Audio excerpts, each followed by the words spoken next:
मजा दूसरे में पा गईला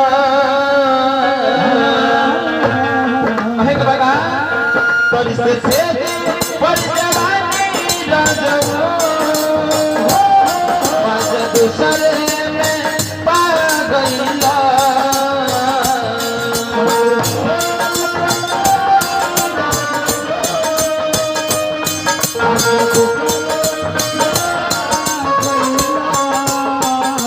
कवना सोनी के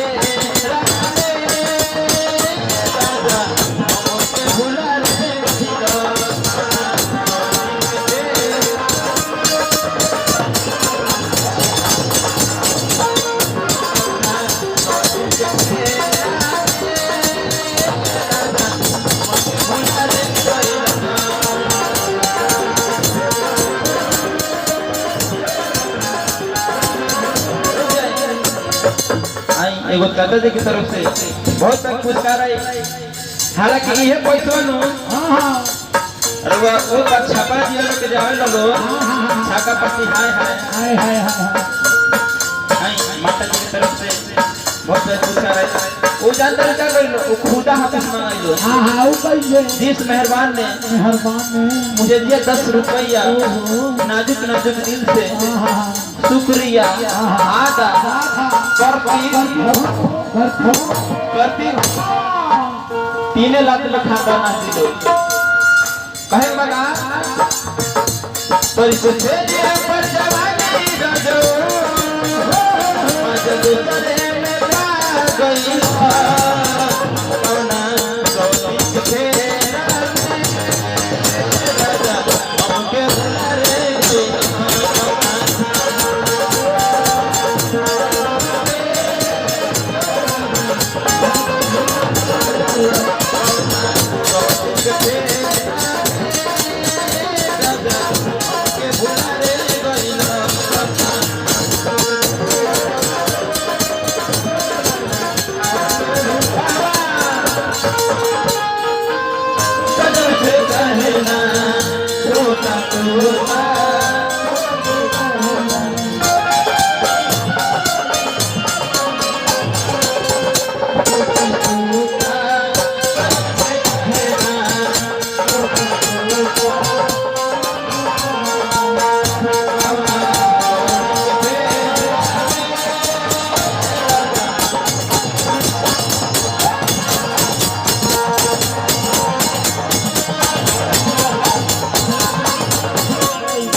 और ये हथियार तो सही के चाहिए जो हो साया रिचाई क्या के प्यास बेटी अपनिया हमरो मुके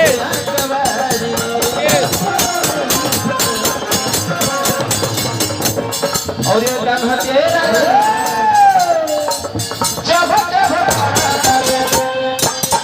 सनिया मुर्गी में कहला भोजपुरिया के मुर्गी में कपार में के चुटकी में बड़ा महक होला एगो पुरान घर के भुट्टियों के बड़ा महक होला ऐसा ही मुर्गी में जब जब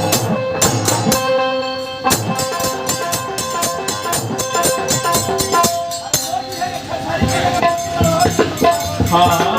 देखते सारी मुर्गी मारवाए हां हाली कहे तो बता जब जब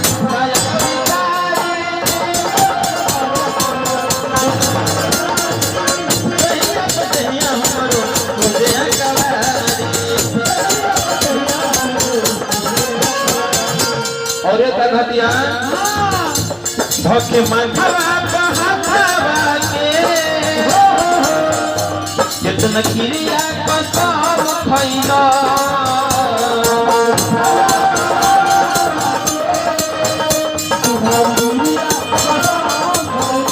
धोखे माथवा बहावा के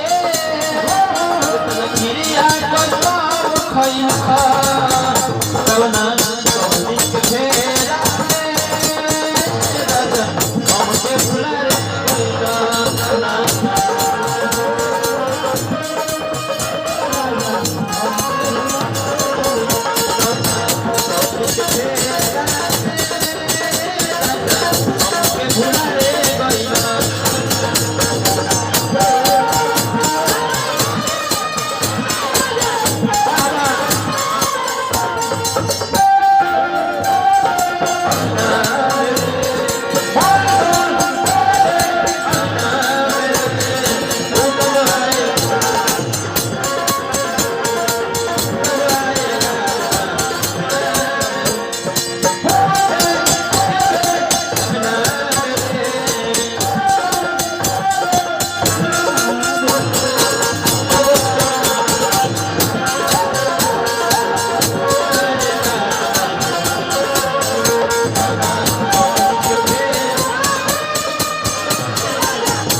और ये कहतिया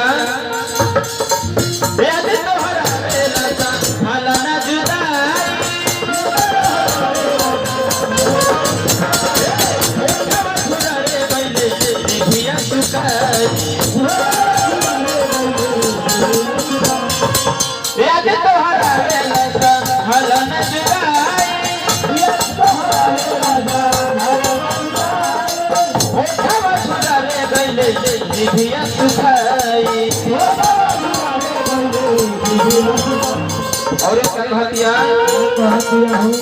कितन कहलो के बाद रजनी गाड़ी भइला कि ना धइला